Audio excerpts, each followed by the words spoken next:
The result of the booth challenge, Bill Levy will give it to us. After reviewing the play, the ruling on the field stands. The tip of the ball hit the ground. It's incomplete pass. They first ruled complete, and then they said incomplete, and Derek Mason. So if you see the point of the ball, the point of the ball hit the ground. Yes. I mean, if you can tell that from there, you can tell there shouldn't have been any question that it's a catch, because I just lost a box of candy. All right, it's in there. All right, that's I'm going to give mine to Tony. I'm going to give it to Tony. 4th down, and Sam Cook will punt it away to Alan Rawson. Rawson at the 24. And the Falcons will have good field position as they'll start from the 34. Gary Stills making the play. Low-scoring game. I don't think too many people expected this.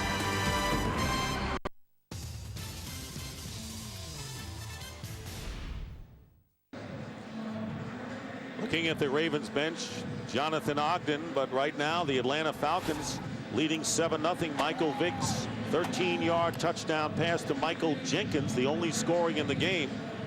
Matt Stover missing a 42-yarder, breaking his string of 36 consecutive field goals. Well, final possession of the first half has been kind to the Atlanta Falcons, tied with Cincinnati for the most in the league. See what they do here. They have 3 timeouts remaining. First down on their 34.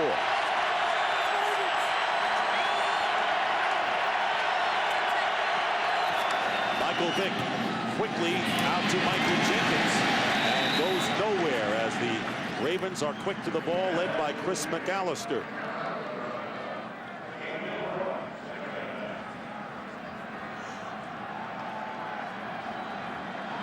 Second and 9.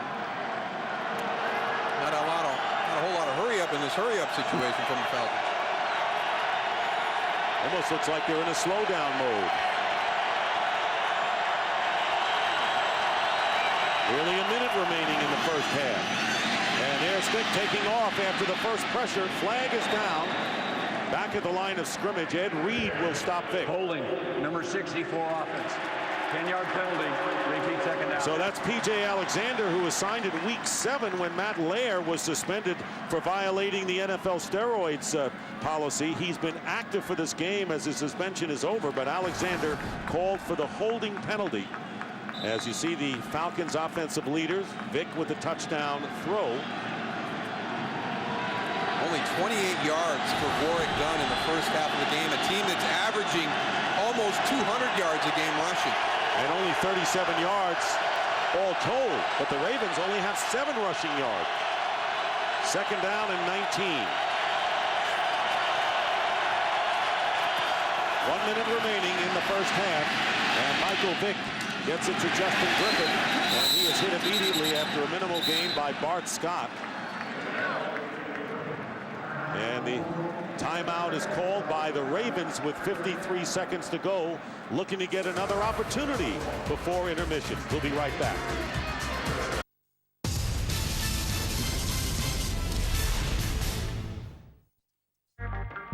We're playing San Diego. 2 catches, 2 touchdowns, and puked in between. And that's when I knew it. I felt like I was playing with little kids and I was a grown man, like Superman. I ran the fastest 40 at the camp, and I was still 15 years old. So that's when I knew I was going to be pretty good. Oh, yeah.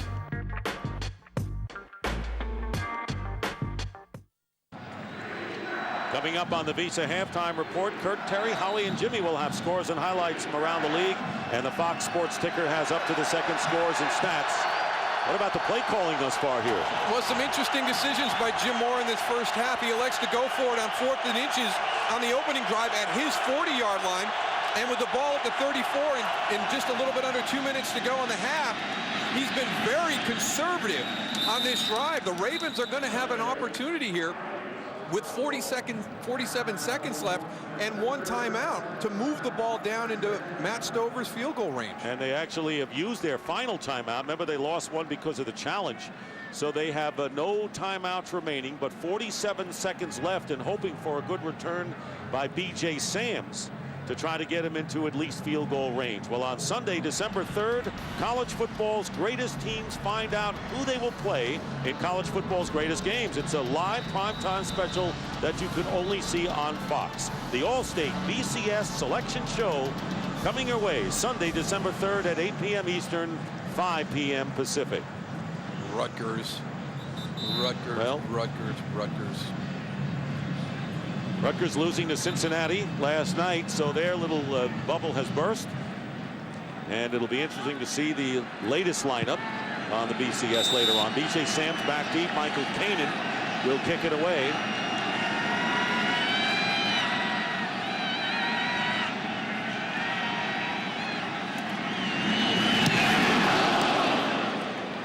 Sam's at the 21, looking for the big return of the Ravens. They're going to get one.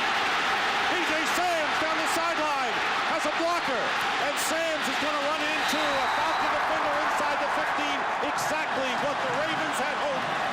A 65-yard return, setting them up with 31 seconds. Well, you play well for 29 minutes and 13 seconds, and you let this happen to you right at the end of the half. They actually pressure the kick and then still have the ability to get back and get great blocks on the return for B.J. Sam's. He makes the first couple guys miss and then just picks up a wall down the Ravens sideline, takes it all the way inside the 15-yard line. And now Brian Billick could be looking at touchdown, not just field goal, with 31 seconds remaining, but no timeouts left. The ball will be inside the 15. Falcons lead 7-0.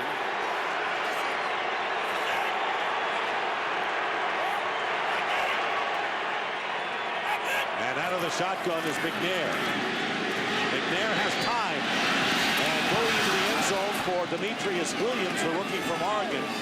And incomplete. Hall was covering on the play. So that brings up second down. I don't know about that one. It's kind of a jump ball situation there. But taking a shot on first down. I'm all for taking the shot, but I like that shot to be a little bit cleaner.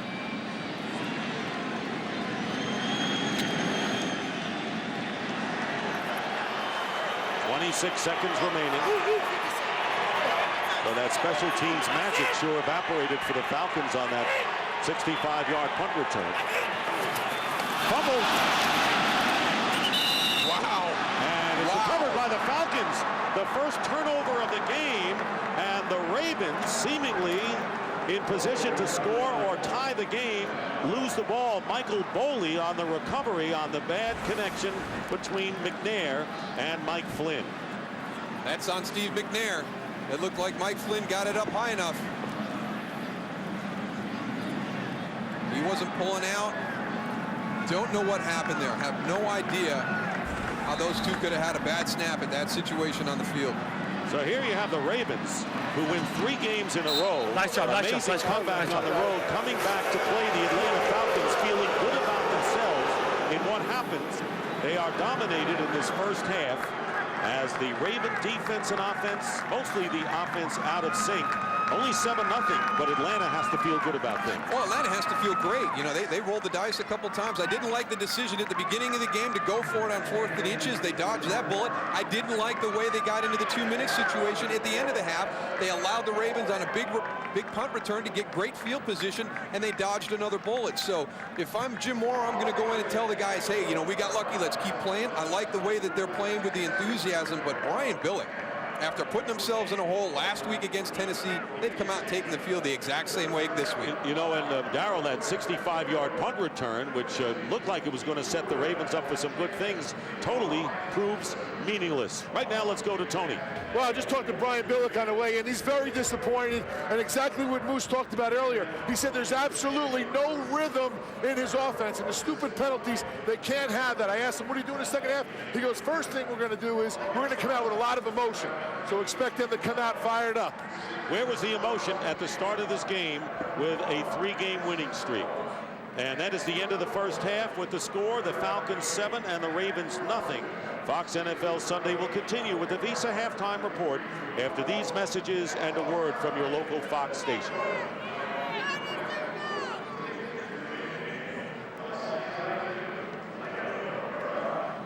And we'll be back to Baltimore after these messages.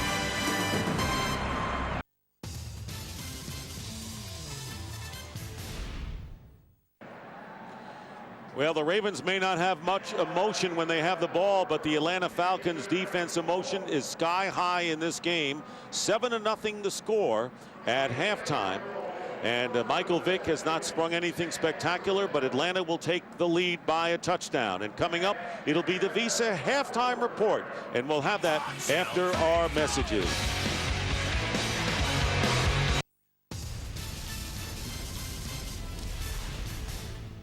Live from the Meadowlands, the Visa halftime report. Kurt Menefee along with Terry, Howie, and Jimmy. And on this week 11, some good defensive battles going on, including Atlanta at Baltimore, TV. It's a league about offense, but it's all deep.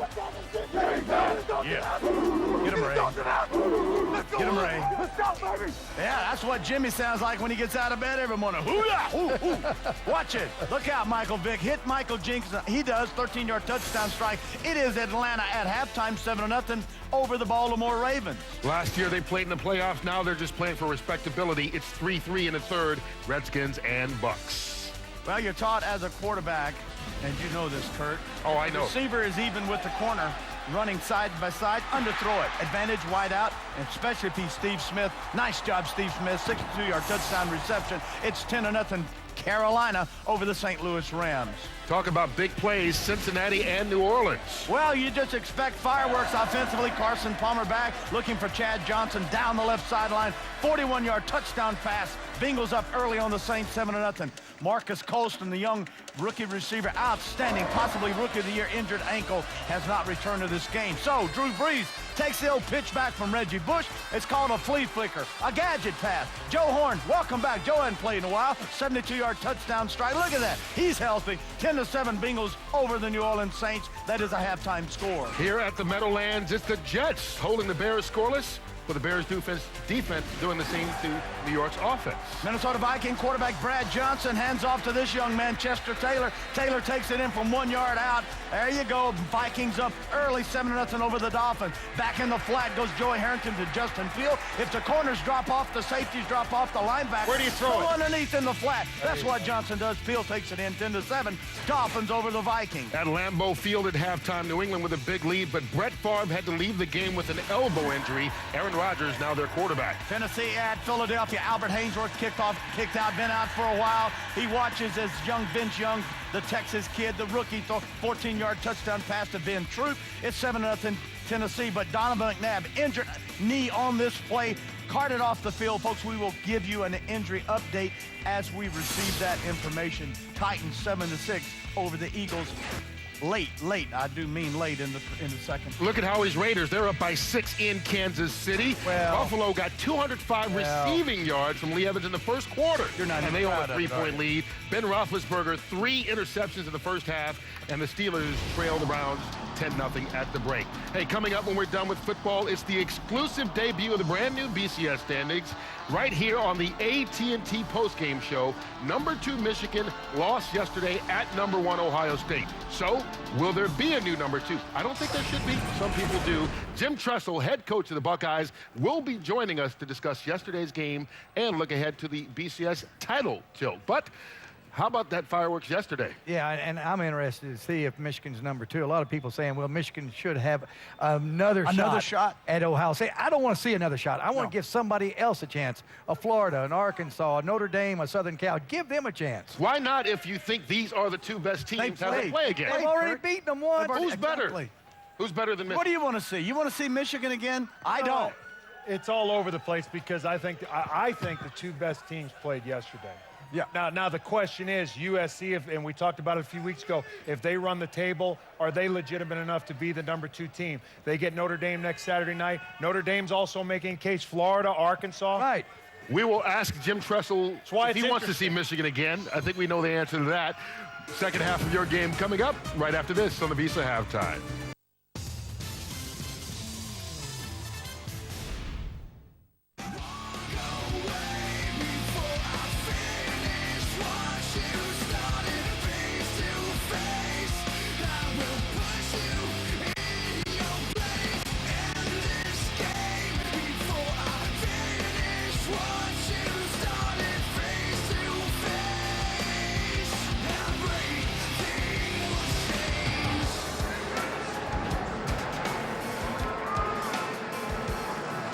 And welcome back to Baltimore. Dick Stockton along with Darrell Johnston and Tony Siragusa as we start the third quarter. Falcons lead the Ravens 7-0, and Baltimore will get the ball first. Michael Kanan will be kicking off. B.J. Sams waiting at the goal line. Sams on the return for the head of steam and brought down at the 25-yard line as we take a look at the halftime statistics. Not much offense thus far. No, there really wasn't. You see there just by the first downs, 8 for Atlanta, 6 for the Ravens. You know, all the big plays came in special teams. The Ravens, 7 yards rushing. I mean, the Falcons hit 45.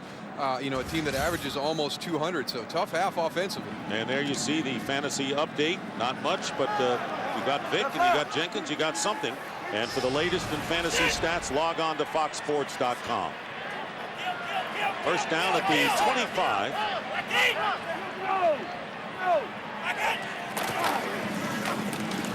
Jamal Lewis for a couple of yards. You know, this is a terrific story that's developing here, Darrell, because you're looking at the Falcons who came in really concerned, missing 4 defensive starters and shutting out the Ravens in the first half. Well, at the top of the broadcast, I said just the sheer number of injuries to the starting lineup of the Atlanta Falcons had to have an impact in some way, and up until this point, I'm wrong. They have taken the field with more emotion. They have played better, and if it wasn't for the big punt return by B.J. Sams, the Ravens would have little to look back upon in that first half. And you got to credit Jim Mora for getting his team prepared and emotionally ready. And under Jim Mora, 20-3 of the Falcons' record when they lead at halftime. 2nd and 8, McNair's pass caught by Daniel Wilcox, and he'll be stopped just shy of the first down by 6 yards. Not much to talk about offensively for the Ravens, but for the Falcons, the 36-yard punt return by Alan Rawson, setting up a 11-yard gain, and that was the biggest rushing game of the day for Michael Vick in the touchdown pass to Jenkins. And that's been it. And Jim Mora's team trying to steal a win on the road and hopefully be at worst 1 game behind the Saints going into their collision next week in Atlanta. 3rd down and 1. Jamal Lewis, first down, powering his way beyond the 40-yard line to the 43 for 9 yards. And Tony, what did you discover during the intermission? I just talked to a bunch of guys from the Ravens. They said Brian Billick went in. He was very upset, mad. I know he was going into at halftime. But he said one thing we got to do offensively is get the rhythm back. Moose talked about it. I talked about it. The rhythm is what they're not in sync right now. He says we're going to run the ball a little bit more, short passes, and just keep going and getting that rhythm back for this second half. And they showed it on the last play, Darrell, getting that running game going and trying to get that rhythm back. First down at the 43 of the Ravens, and the ball batted in the air by Grady Jackson. So Jackson, who had been with the Packers the last 3 years and has been a fixture at nose tackle for the Falcons, and that will bring up 2nd and 10. Some athleticism from the big man in the nose. You know, we talk about penetration with those defensive linemen. I mean, Grady, as big as he is, and you can see him right there. I mean, that's a huge man doing a great job of getting penetration and also getting his hands up. I know he has a vertical probably in the 30s somewhere at his size. Hey, Goose, he put a question mark on the 345 for the pounds. That was where he started at before That's not 345. I believe it. 2nd and 10. McNair has some time, goes out of the backfield to Jamal Lewis as a receiver for the first time today. Lewis is tackled at the 48 after a 5-yard pickup by the cornerback D'Angelo Hall. So it'll be 3rd down and about 5. Well, Jamal Lewis right now is running with a purpose when he gets the ball in his hands. You saw him on that nice run earlier in the drive, and there on a little check down. He's getting turned north and south. He's lowering his center of gravity, and he's running physically. I did not see that from him in the first half. And you saw in the graphic that the Ravens have struggled in any other instance other than 3rd and short so far today. 3rd down and 5. They have not made one from this distance. And McNair is going deep for Mark Clayton. He makes the catch inside the 15, and they mark it around the 10. Alan Rawson, and of course he's the replacement for Jason Wedger, gets beaten to the tune of 42 yards. He's coming out of the slot. Just a deep corner out. Here he comes right at you right there. What a good throw by Steve McNair. Right over the top. Alan Rossum not in bad position. Just a good throw by Steve McNair. So now the Ravens are in business. They'll have a first down and goal right at the 10-yard line. Last time they threatened right before halftime, they fumbled. Handoff is to Jamal Lewis. Lewis, tough to bring down, picks up a couple of yards, and had to contend with Chauncey Davis. A 2-yard gain for Lewis, second and goal. Well, Jamal looks a lot different from the first half going to the second half. You can see he keeps his legs moving, running through those arm tackles that, you know, earlier in the season that I've seen him, he's been going down on. You can't be going down on arm tackles. You got to run through them, and I know he's capable of doing that. And I think the other thing you mentioned, he's continuing to keep his feet moving. At times, it looks like he comes to a complete stop. He's not that type of runner. He's got to continue to move forward. Second down and goal, only 20 rushing yards for the Ravens today. And they're going to try to throw here. And McNair runs right into Paul Carrington. And he'll be down at the 15, so a loss of 7 yards. And that is the second sack of the game by the Falcons. Well, Steve McNair is going to watch film on Monday. He missed Obi Mihaly open in the flat right away. A little motion by Todd Heap right there. They get a little rub route. He's got him wide open in the flat early, and he doesn't stay with him. Now, I don't know if he didn't expect that rub to come, but Steve McNair will sit in that meeting on Monday and go, oh, yeah, I missed one right there. And Musa Smith comes in and replaces Mihaly.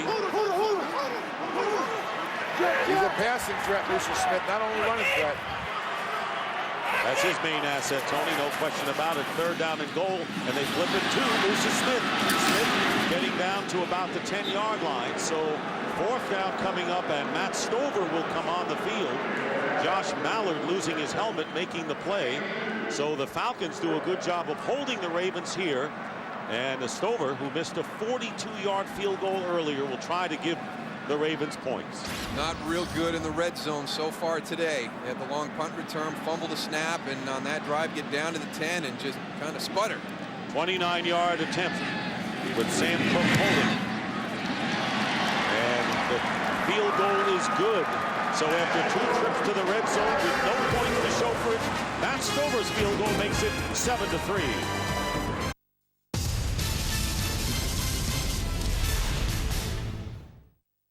There was a moment there where I thought, that was a pretty doggone good throw. I can probably play. My sophomore year against Thomasville, I only got 3 balls. And those 3 went for 144 yards and 2 touchdowns. I knew right then that I was on my way. And the stadium was rocking, it was packed. Got a total of 400-some yards. That's when I knew.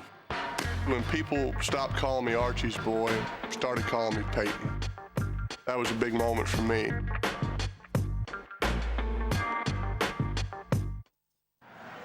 Fort McHenry, one of the great historical sites in the area. And the Ravens haven't really exploded any cannons yet offensively, but they finally score, trailing 7-3 as Matt Stover prepares to kick off. Jarius Norwood going back this time for Atlanta.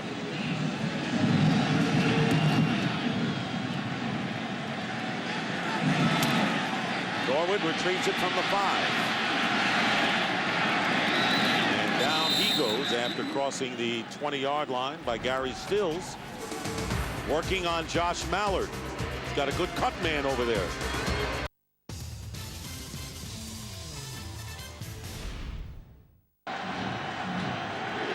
Falcons with the ball, and their lead now 4. Early here in the third quarter. Not that early. With 9:12 remaining. Ball on the 23-yard line. Warwick Dunn, who's gained 37 yards on 10 carries. Play action. Vick trying to throw it as Terrell Suggs was ready to deck him, and the pass knocked away by Dwan Landry, the rookie strong safety. Well, you saw him working on Josh Mallard earlier. Here's the hit that he got hurt on. And if you think it looks bad, wait till you hear it.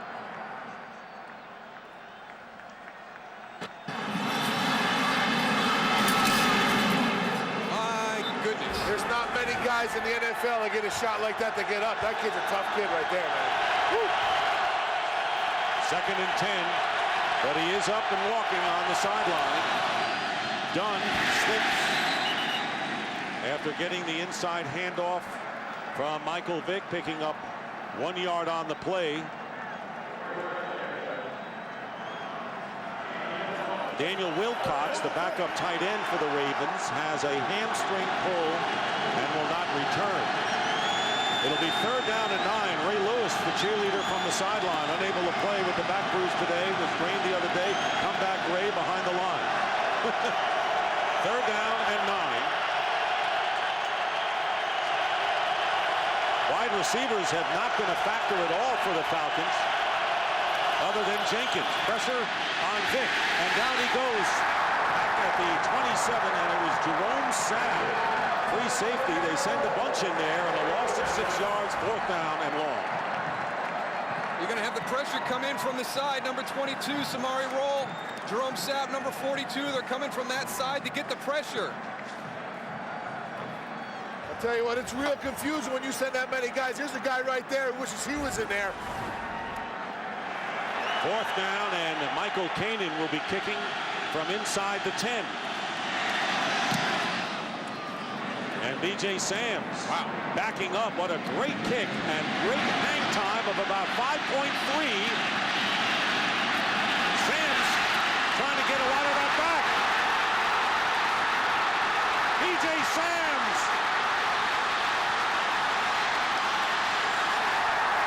What a return after 65 yards before halftime. This was a 59-yard return, and Michael Boley, maybe the last man to stop him from scoring. He got 2 great peel back blocks, because watch the amount of distance he covers. He's going all the way to the left, stops, comes back to the right. Now he goes up. Here's your first good peel back right here, because you're going to get a chase right there. Now he's got another one coming.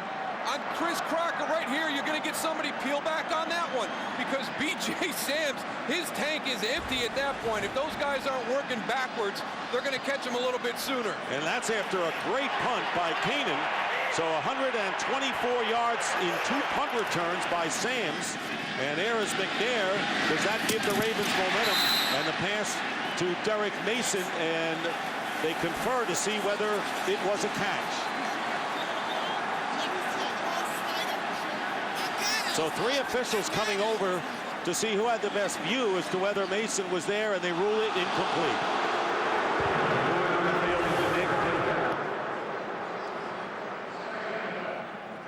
Good call. Yeah, he never has control as he goes out of bounds. He's got it pinned to his chest, but he hasn't really established control of that ball.